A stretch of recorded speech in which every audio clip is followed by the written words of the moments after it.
Alors, il y a 2 femmes, notamment, qui vont pas mal profiter de cette opportunité des ateliers d'art sacré.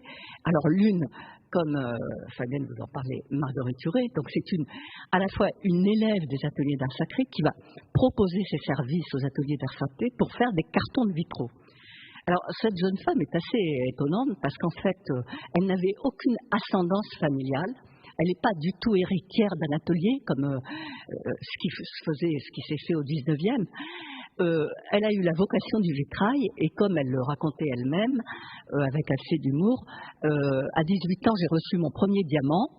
Naturellement, il ne s'agissait pas d'une bague avec un diamant, mais d'un diamant à couper le verre.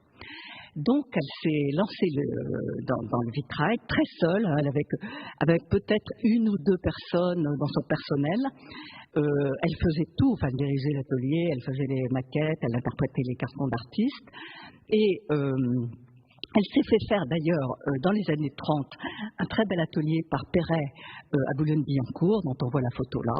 Et vous voyez, elle est un exemple dans sa vie aussi de modernité.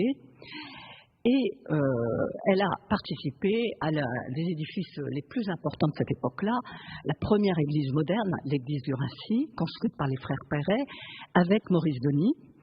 Alors, c'est un édifice très particulier pour l'époque parce qu'il est en béton armé, mais en béton armé brut de décoffrage. On ne cherchait pas à cacher ce béton par des marbres ou autres parements.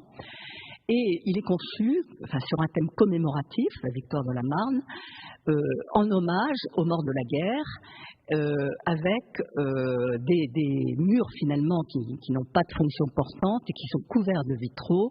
On a parlé pour cet édifice d'ailleurs de Sainte-Chapelle du béton armé.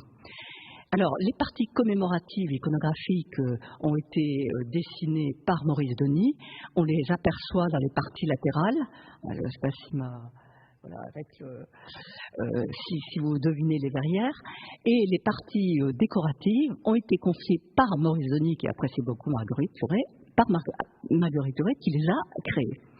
Et l'originalité de cet édifice par rapport aux édifices de cette époque-là, c'est qu'on met en valeur le côté atmosphère que donne le vitrail, une atmosphère liée à la symbolique de la couleur, qui est une sorte de cheminement de la terre vers le ciel.